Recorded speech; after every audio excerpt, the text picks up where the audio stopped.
బిడ్డ బిడ్డ అన్న మీ నాన్న బిడ్డ మీ నాన్న చూడే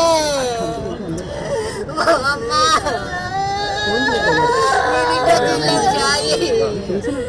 ఒకసారి బిడ్డ అనిరా గిడ్డ అని బిడ్డ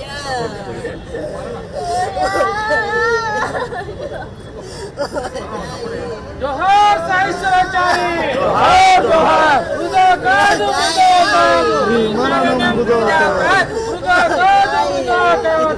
मरणं मृदकाद जोहार साईं शरणाचारी जोहार जोहार साईं शरणाचारी जोहार जोहार जोहार जोहार सारी केंद्र राष्ट्र ప్రభుత్వాలు సాయి శరణాచారి మరణానికి కేంద్ర రాష్ట్ర ప్రభుత్వాలు బాధ్యత వహించాలి శరణాచారి మరణానికి కేంద్ర రాష్ట్ర ప్రభుత్వాలు బాధ్యత వహించాలి నా కొడుకు నా కొడుకు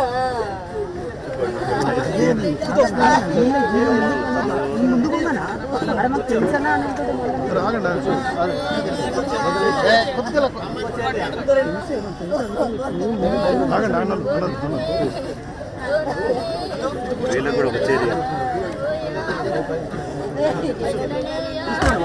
వాళ్ళకు కూడా చేర్లే కూర్చోండి అమ్మా కూర్చో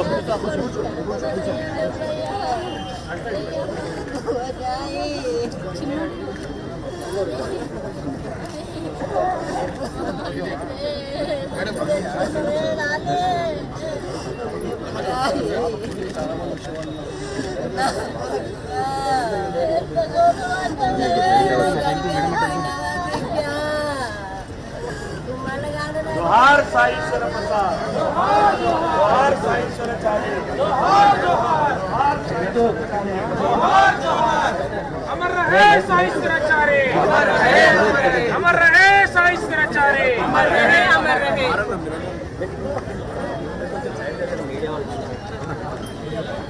అక్క బయట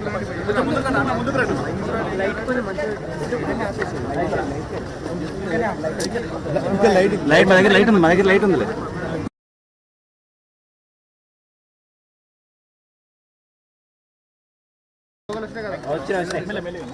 మెల్లనే పెడతాను జాగ్రత్త జాగ్రత్త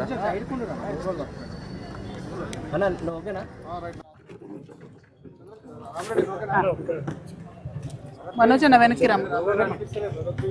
జై తెలంగాణ. చాలా బాధాకరమైనటువంటి విషయం. సాయి ఈశ్వరాచారి మరి నిన్న రాత్రి ఏదైతే ఆత్మహత్యాయత్నం చేసినాడో అతన్ని బతికించుకోలేకపోయినారు.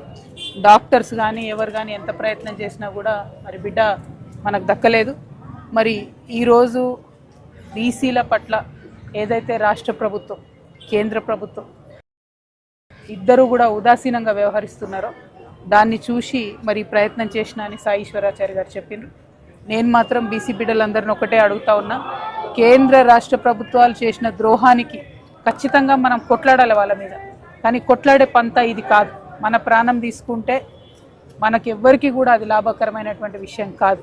తెలంగాణ ఉద్యమంలోనే అనేక మంది యువకులను కోల్పోయినాం.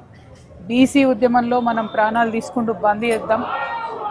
రోడ్డు మీద నిలబడి బరిగీసి కొట్లాడి ప్రభుత్వాల మెడలు వంచి బీసీల రిజర్వేషన్లు సాధించుకుందాం. మేమందరం కూడా బీసీల కోసం పోరాటం చేస్తూ ఉన్నాం. ప్రాణాలు ఇవ్వడం అన్నది దీనికి సొల్యూషన్ కాదు. ఎట్టి పరిస్థితుల్లో కూడా ప్రాణాలు ఇచ్చే పద్ధతి పెట్టుకోవద్దు.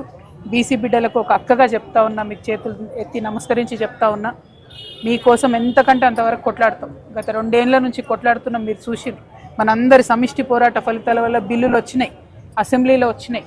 ఇప్పుడు అది రాష్ట్రపతి దగ్గర ఉన్నది. ఏనుగెళ్ళింది తోక చిక్కింది అన్నట్టుంది.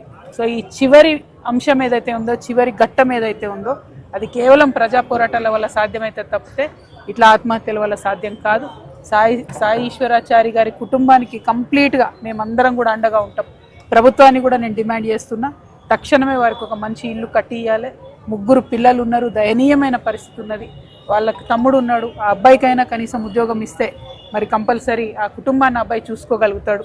సో అబ్బాయికి ఉద్యోగం ఇచ్చి వాళ్ళకు ఉండడానికి ఒక మంచి ఇల్లు కట్టియాలని చెప్పి నేను ప్రభుత్వాన్ని డిమాండ్ చేస్తూ ఉన్నాను. ఎట్ ద సేమ్ టైం నేను మళ్ళీ చెప్తున్నా, చావు అనేది సొల్యూషన్ కాదు. ఆ వైపుగా మన ఆలోచన కూడా వెళ్ళకూడదు.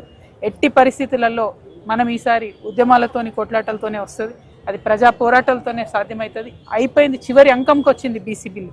ఇటువంటి దశలో ఇట్లాంటి ప్రయత్నాలు ఎవరు కూడా చేయొద్దు అని చెప్పి మళ్ళొకసారి మీ సోదరుగా నేను తెలియజేస్తూ ఖచ్చితంగా బీసీ బిల్లును సాధిస్తాం. సాయి ఈశ్వరాచారి గారి ఆత్మకు శాంతి జరగాలని చెప్పి నేను చేకూరాలని చెప్పి మనస్ఫూర్తిగా కోరుకుంటున్నాను.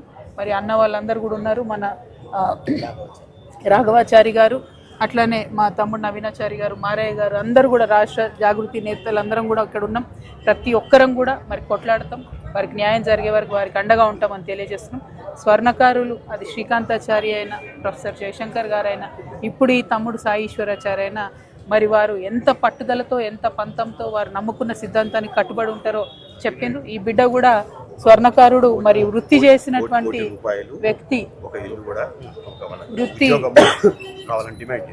చేసినటువంటి వ్యక్తి కాబట్టి స్వర్ణకారుల కష్టాలు తెలిసినటువంటి వ్యక్తి.